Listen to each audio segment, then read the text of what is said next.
Good evening and welcome to this edition of the Island Stats World Cup 2022 quarterfinal day one preview. I'm your host, Earl Beast, and joining me is co-host Matthew Fullerton, better known as Fully. Fully, tomorrow, I don't think there'll be too many people out on the streets of Bermuda, and for that sake, anywhere around the world, because two major matchups will take place in the quarterfinals of this 2022 World Cup. First one up, Croatia will take on Brazil. Yeah. Your thoughts on Croatia managing their way through group stages into that knockout stage and now this quarterfinal? Well, we've spoken about it already. They're not flashy. They get the job done. They don't really score a ton of amazing goals. Like, you don't hear people talking about them ripping the team apart. They beat up on Canada pretty well, which you don't hear about. But they're very steady. They're very, they have their style. They stick to their style. They don't panic if they give up an early goal. They're going to try and pass you to death and create chances, with Modric obviously running the show. And they better be on their P's and Q's tomorrow. Yeah. Excuse me. But if you look at what Brazil was able to do in their last match, they basically danced their way into this quarterfinal. They showed the ability to control the game in very tight spaces, create goals out of almost nothing. How do they continue that? Because sometimes football, you're hot one minute and you can be ice cold the very next. So how does Brazil continue on the vein that they had getting to this point here, especially after the last game? Yeah, I think confidence without being overconfident. Brazil have to go out and play their football. They have to play free. They have to express themselves. The attacking players, the players with flair, have to play that way and rely on the players who are there to defend to do their jobs.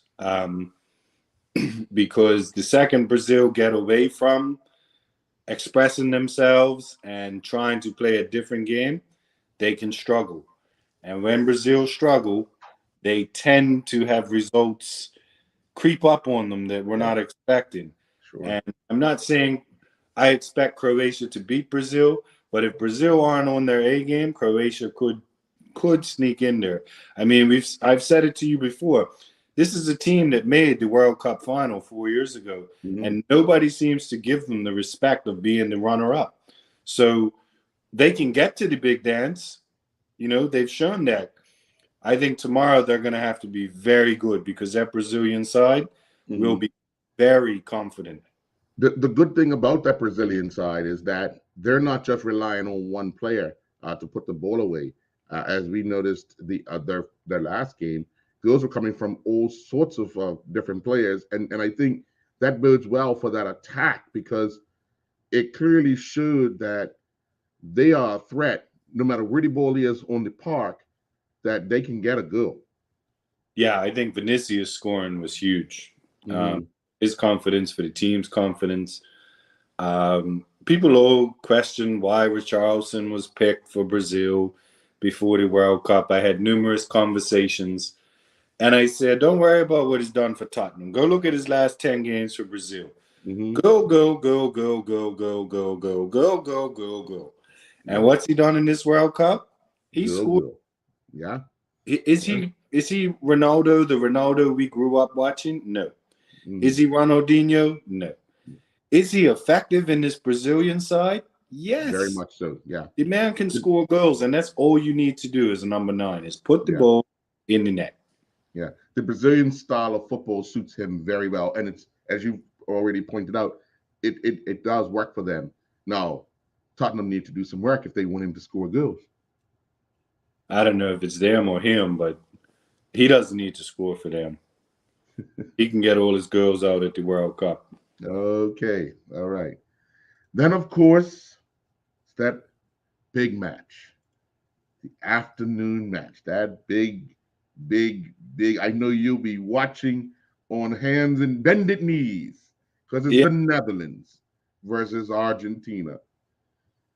This particular game here I think, will have more eyes on it than the first game.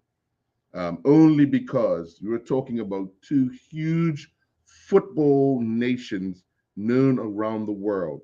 And I mean, everyone knows that more than likely this is Messi's last World Cup.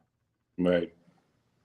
Does he carry on, or does he get his last hurrah ended in the quarterfinals? What tell me about your Netherlands team, because I know you feel they are one of the strongest teams in this World Cup. Yes, I mean this is a blockbuster. This is what you want in the last eight. You want two great teams, two teams that could easily make it to the final or win a final. The Netherlands have kind of been slept on, which I like. Nobody's really talking about them. Messi is the favorite tomorrow because the Netherlands don't have Messi, which is cool. I mean, Messi deserves all the praise that he gets. Mm-hmm. But the Netherlands can play football. I don't think people really look at that.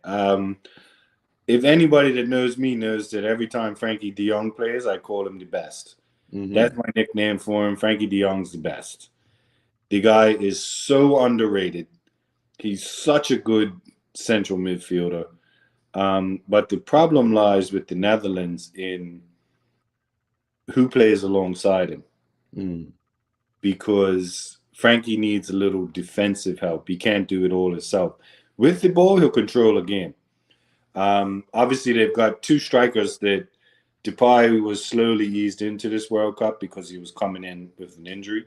Mm-hmm. But Cody Gakpo has been lethal. The U.S. contained him, but he caused havoc. So I think Holland just needs to play the game. Van Dijk's obviously going to be very important. Mm-hmm. The goalkeeper will have to make some saves because that Argentinian team is pretty solid in attack. Yeah. And yes, they have the number 10. So I hope Messi's run ends here. I really do. I know a lot of people are already looking forward to an Argentina-Brazil semifinal. And hopefully we can bust that up. Yeah, yeah. Well, we did 4 years. Who knows? It might be a Croatia-Netherlands semifinal. Hey, I'm not opposed to that. I just want to see the Netherlands in the semifinal. Sure. We played at the 2014 World Cup, and they beat us on penalties. But in 2010, we beat them. So you just it's never. The rubber. It's the rubber that meets the road. Well, if you go back, I mean, 98, Bergkamp. I don't know if you remember that. Yeah, I remember. Yeah, Dennis. The 70-yard ball, took it down outside of the foot. Checky let him. Yeah. But I'm looking forward to a great match. I will be a bundle of nerves at roughly 2:30 tomorrow. Sure. And then we'll be back at 8 to review those two matches. Yes, sir. And then preview the Saturday matches as well. So yeah. Fully. Good luck tomorrow to your Netherlands. What's that? We'll know our first semifinal tomorrow. Yeah, tomorrow. That's right. So good luck to the Netherlands tomorrow. Again, folks, we'll be back at 8 p.m. tomorrow evening to review the two matches and preview the two matches that will take place on Saturday. Fully, good luck, good night. Take it later, Earl.